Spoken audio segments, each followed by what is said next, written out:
یہ بات میں آپ کے سامنے رکھنا چاہتا ہوں کہ جب حضرت ابراہیم علیہ السلام نے خانہ کعبہ کی تعمیر کی، جو پچھلے جمعے میں تفصیل سے آپ کے سامنے رکھ چکا ہوں، تو اللہ تعالیٰ نے حضرت ابراہیم علیہ السلام کو حکم دیا کہ آپ ایسا کریں کہ لوگوں کو حج کے لیے بلائیں، آواز دیں۔ ابراہیم علیہ السلام کے بارے میں آتا ہے کہ ابراہیم علیہ السلام نے اللہ کی بارگاہ میں عرض کیا، مولا یہ میری آواز کیسے سنیں گے؟ اللہ نے فرمایا کہ آپ کی آواز سنیں گے، آپ آواز دیں۔ تو ابراہیم علیہ السلام نے آواز دی، اور جس نے ابراہیم علیہ السلام کی آواز سنی، مفسرین کرام فرماتے ہیں کہ جس نے یہاں تک کہ اس پر لبیک کہا، ایک بار لبیک کہا تو ایک بار وہ حج کرے گا۔ جس نے 2 بار لبیک کہا ابراہیم علیہ السلام کی آواز پر، اس کو 2 بار۔ اسی طرح جس نے جتنی بار لبیک کہا اس کو اتنی بار ہی حج کی سعادت نصیب ہوگی۔ یہ ابراہیم علیہ السلام نے آواز دی جو ہر طرف سنی گئی ہے، یہ نہیں ہے کہ سنی نہیں گئی۔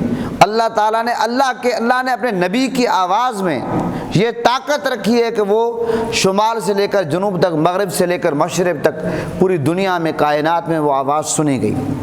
اور دوسرے نمبر پر جب آقا علیہ السلام کو اللہ نے حکم دیا کہ آپ لوگوں کو منادی کریں، حج کے لیے بلائیں، تو آقا علیہ السلام نے بھی حج کے لیے باقاعدہ حج کی اہمیت، فضیلت اور حج کے لیے آواز دی، اور جس میں یہ کہا گیا کہ یا رسول اللہ ہر سال فرض ہے، تو میرے آقا حضور نبی کریم صلی اللہ علیہ وسلم خاموش رہے۔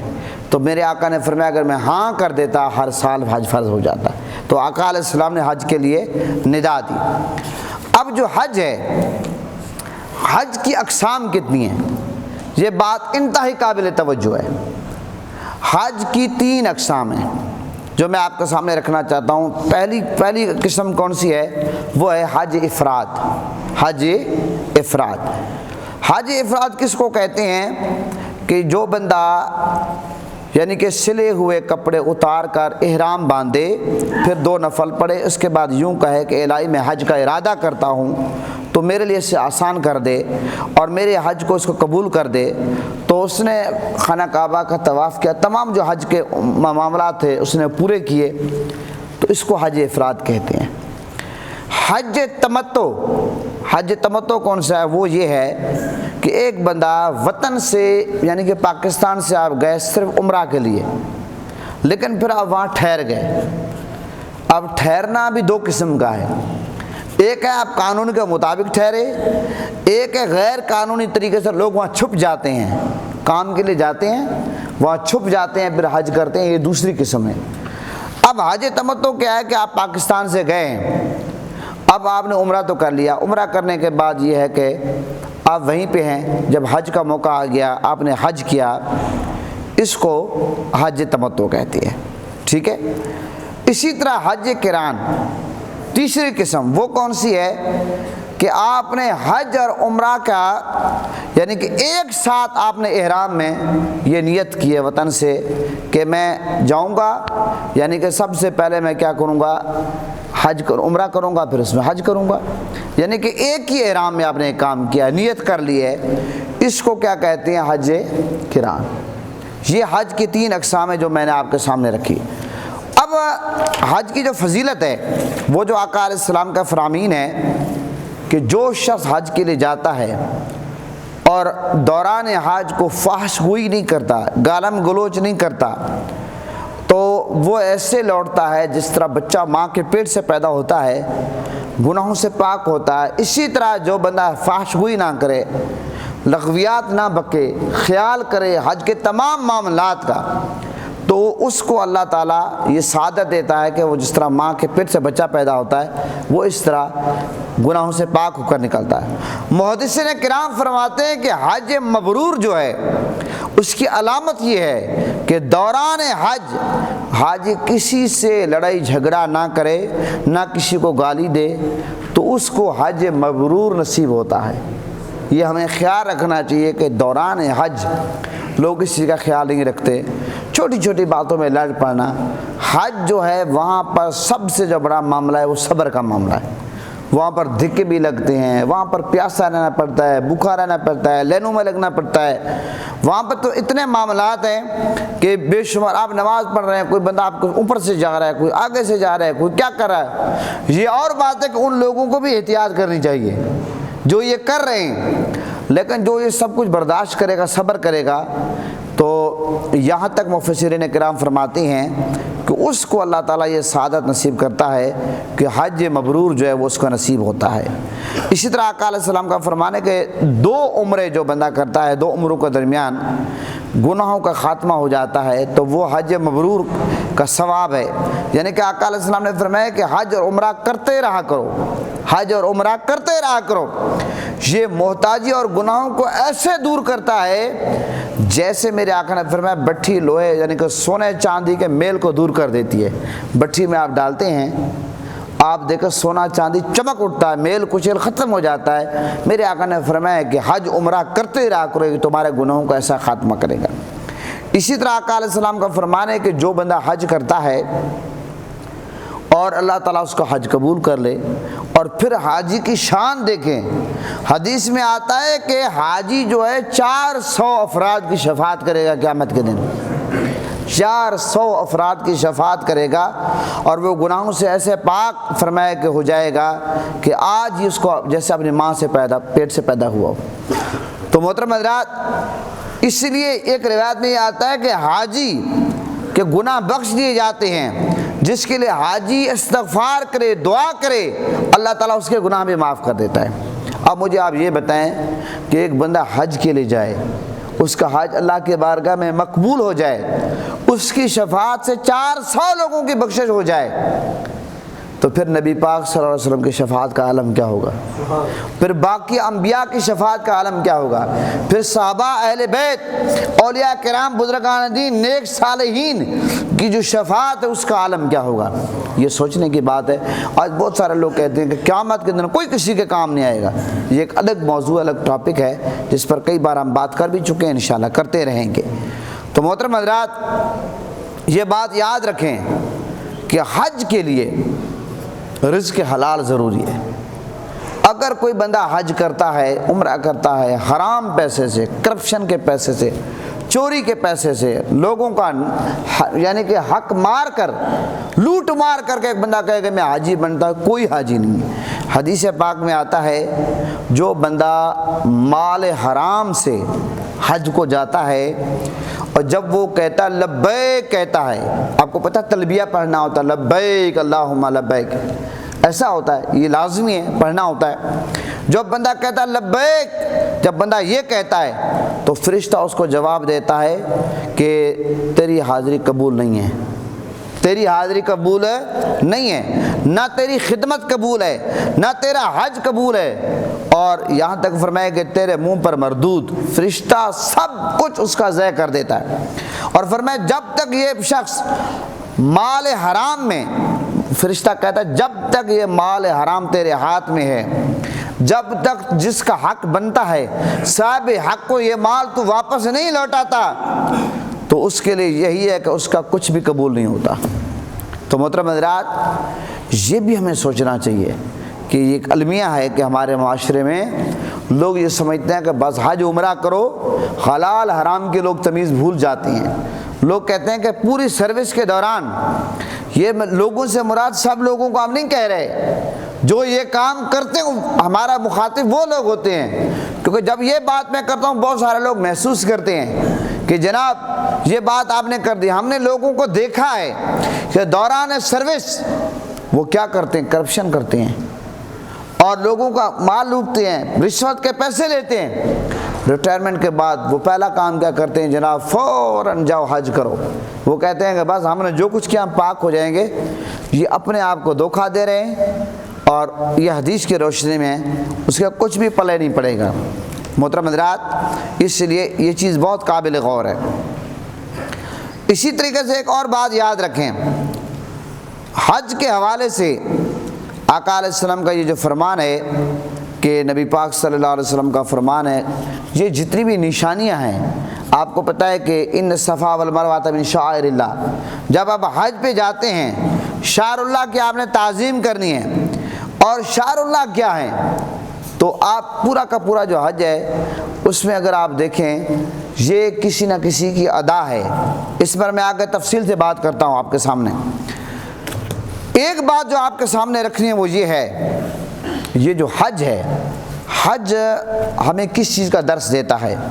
یعنی کہ جب آپ حج پہ جاتے ہیں تو حج کی ادائیگی میں آپ بیت اللہ شریف کا طواف کرتے ہیں اور صفا مروہ کی آپ صحیح کرتے ہیں، ایسے ہے، اور آپ طواف کرتے ہیں، مسجد حرام میں آپ نماز پڑھتے ہیں، اور اسی طرح حجر اسود جو ہے اس کو چومنا چاہیے، لیکن اگر آپ چوم نہیں سکتے پھر آپ ہاتھ سے اشارہ کریں جب حجر اسود کے سامنے ہیں، اور پھر آپ یہ دیکھیں مقام ابراہیم کی آپ زیارت کرتے ہیں۔ جب آپ حج کے لیے جاتے ہیں یہ چیز لازمی ہے، عمرے میں بھی یہ کام کرنے پڑتے ہیں، اور صفا مروہ کے درمیان صحیح کرنا یہ چیز لازمی ہے حج اور عمرے دونوں میں۔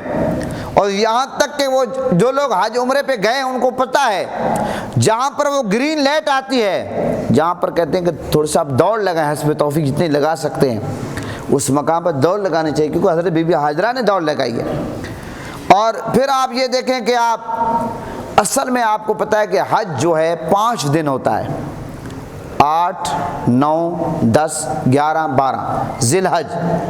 تو آپ کو پتہ ہے کہ جب آپ منی میں جاتے ہیں، مزدلفہ میں جاتے ہیں، عرفات میں جاتے ہیں، یہ وہ مقامات ہیں جب 5 دن آپ گزارتے ہیں، یہ اس میں آپ اصل حج ان 5 دنوں میں ہوتا ہے۔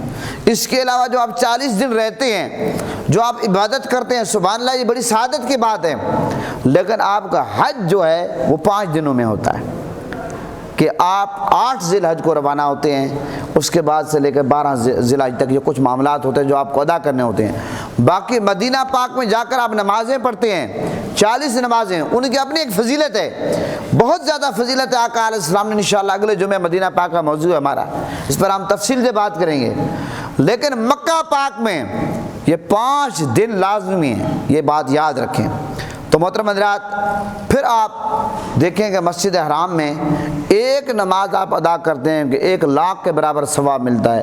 پھر اسی طرح تمام کی تمام جو نیکیاں ہیں جب آپ حرم شریف میں موجود ہیں، آپ تسبیحات پڑھتے ہیں، ذکر اذکار کرتے ہیں، قرآن کی تلاوت کرتے ہیں، آپ صدقہ کرتے ہیں، خیرات کرتے ہیں، تمام کا تمام اجر وہاں بڑھتا جاتا ہے، یہاں تک کہ جب آپ خانہ کعبہ کا طواف کرتے ہیں، اور روایت میں آتا ہے کہ 120 رحمتوں کا نزول ہوتا ہے، اور ان میں سے 80 رحمتوں کا نزول ان پر ہوتا ہے جو خانہ کعبہ کا طواف کر رہے ہوتے ہیں، اور پھر حجر اسود کے بوسے آپ لیتے ہیں، اور پھر یہاں تک خانہ کعبہ کو جو بندہ دیکھتا ہے آپ دیکھیں اس پر بھی اس کو بھی 20 نیکیاں ملتی ہیں صرف دیکھنے کا۔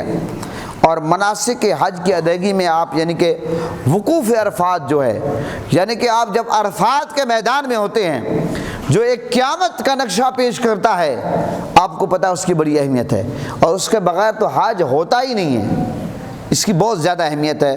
اور یہاں تک حدیث پاک میں آتا ہے کہ جس نے وقوف عرفات یعنی کہ یہ حج کا جو عظیم و شان رکن ہے، میرے آقا نے فرمایا کہ جس کے بغیر حج ہوتا ہی نہیں ہے، یہ بہت لازمی ہے۔ اور اسی طرح آقا علیہ السلام کا فرمان ہے جب حج کا دن ہوتا ہے تو لوگ میدان عرفات میں جب ٹھہرے ہوتے ہیں اس وقت اللہ تعالیٰ آسمان اول پر نزول فرماتا ہے، آسمان اول پر، اور اس موقع پر پتہ کیا ہوتا ہے، اللہ تعالیٰ فرشتوں کے سامنے فخر کرتا ہے کہ لوگ دیکھو میرے بندوں کو، یہ کس طرح میدان عرفات میں عبادت میں مصروف ہیں، گر گڑا رہے ہیں، رو رہے ہیں، آہذاری کر رہے ہیں، اور آنسو کی لڑیاں جاری ہیں، اللہ تعالیٰ فخر محسوس کرتا ہے۔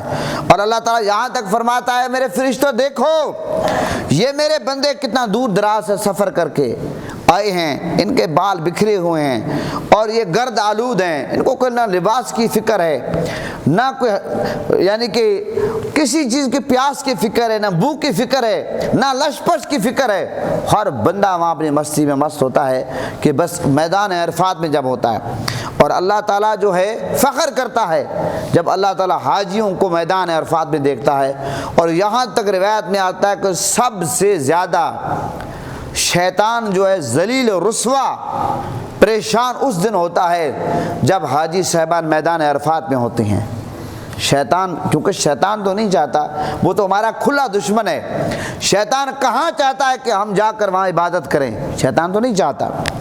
اور محترم حضرات پھر آپ یہ دیکھیں کہ اسلامی عبادات میں یہ جو حج ہے اس کو یہ اہمیت بھی حاصل ہے کہ اس میں مالی طور پر اور بدنی طور پر آپ مال اپنا شامل کرتے ہیں، جب تک مال نہ ہو آپ حج نہیں کر سکتے، یعنی کہ مالی اور بدنی دونوں عبادتیں حج کے معاملے میں شامل ہوتی ہیں۔ مجھے دیکھیں، جب تک آپ پیسہ، میری بات سنیں، آپ داخل نہ کرائیں آپ حج نہیں کر سکتے۔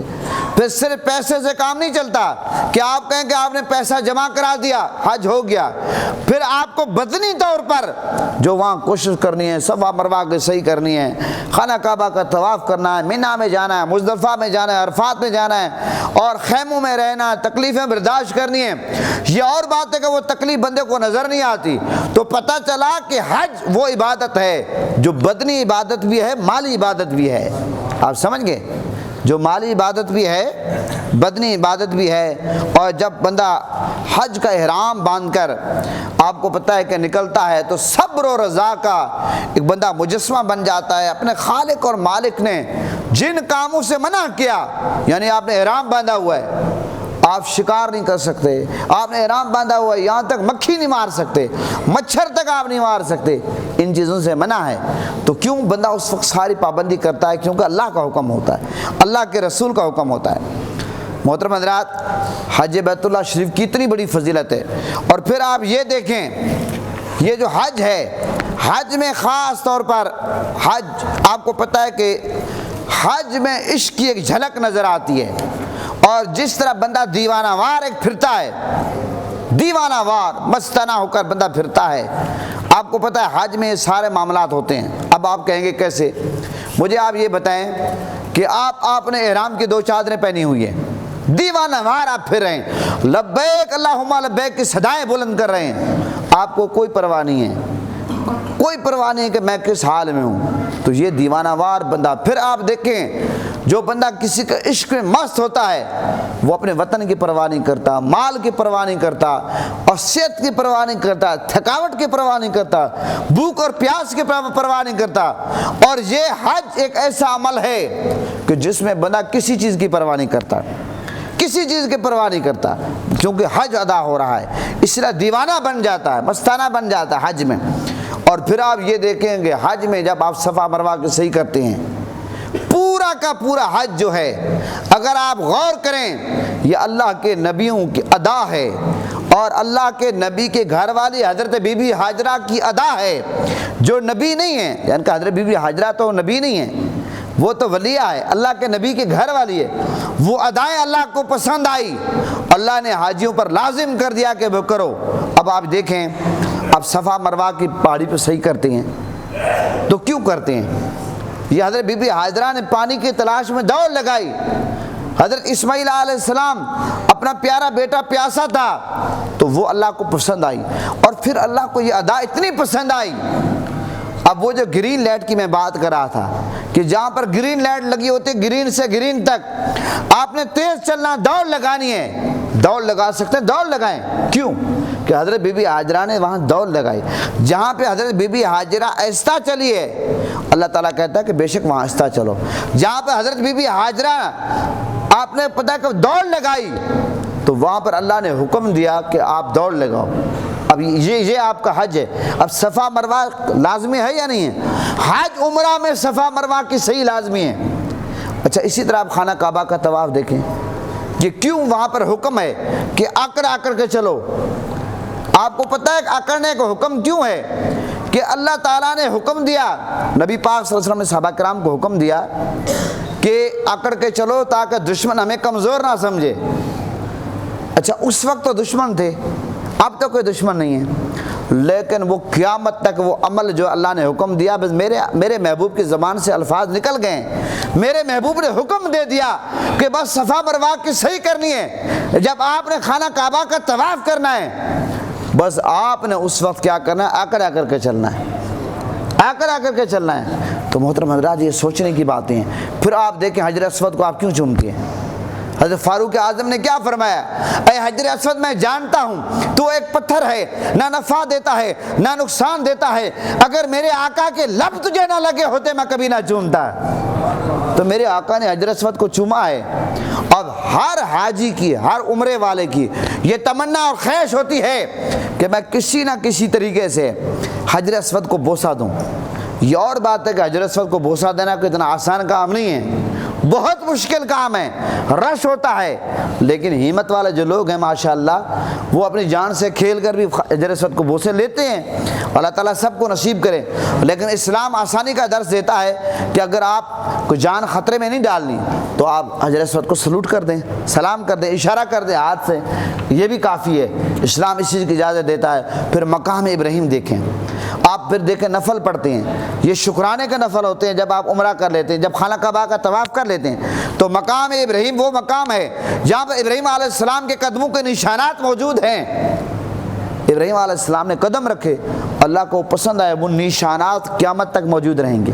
صدیاں بیت گئی تو محترم حضرات پورا کا پورا حج ان اداؤں کا نام ہے۔ آب زمزم آپ دیکھیں، ہر حاجی کی تمنا ہوتی ہے، ہر عمرے والے کی تمنا ہوتی ہے کہ میں مدینہ اور مکے سے کچھ اور لاؤں یا نہ لاؤں، میں آب زمزم ضرور لاؤں۔ بھائی آب زمزم ملا کہاں سے ہے؟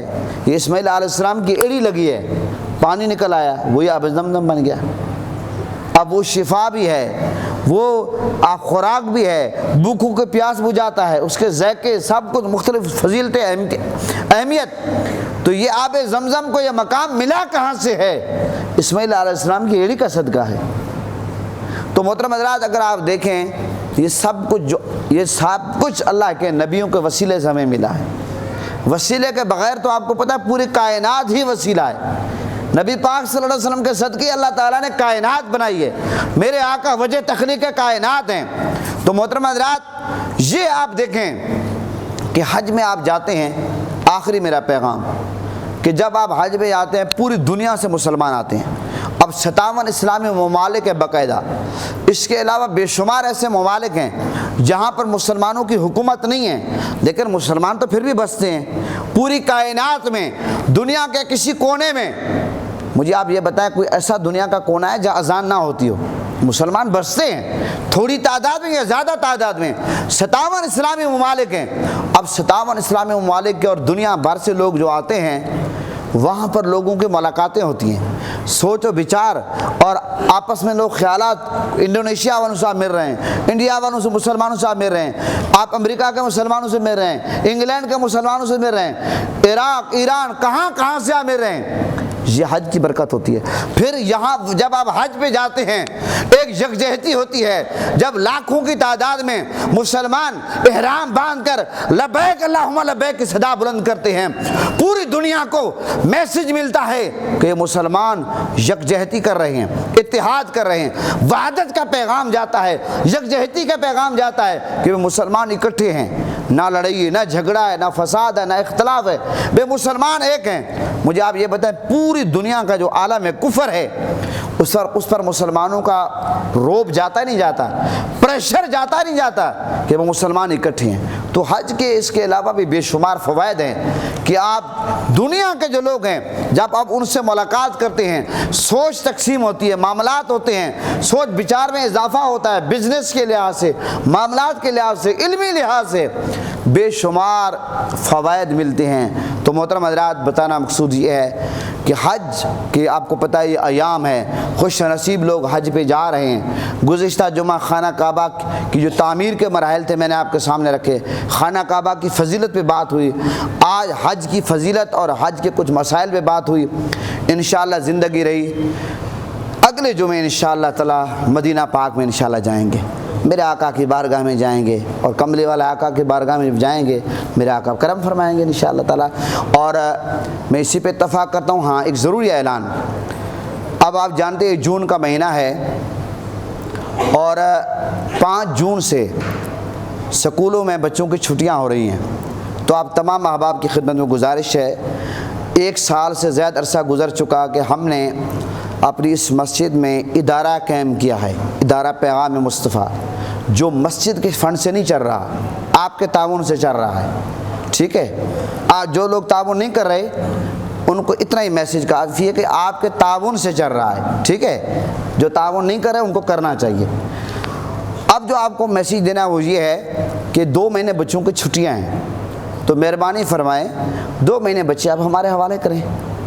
حوالے کرنے سے مراد یہ نہیں کہ رات کو بچے یہاں رہیں گے، آپ صبح کا ٹائم کلاس لگتی ہے، ظہر سے لے کر عصر تک کلاس لگتی ہے، مغرب سے لے کر عشاء تک لگتی ہے۔ جن بچوں نے قرآن پڑھا ہوا ہے دوبارہ قرآن پڑھ لیں، جن کو نماز نہیں آتی نماز سیکھ لیں گے، جنازہ سیکھ لیں گے، نماز کے مسائل سیکھ لیں گے، بہت ساری اور چیزیں انشاءاللہ ہم چاہتے ہیں کہ ہم آپ کی بچوں کی تربیت کریں، اور یہ آپ اہم فریضہ سمجھیں۔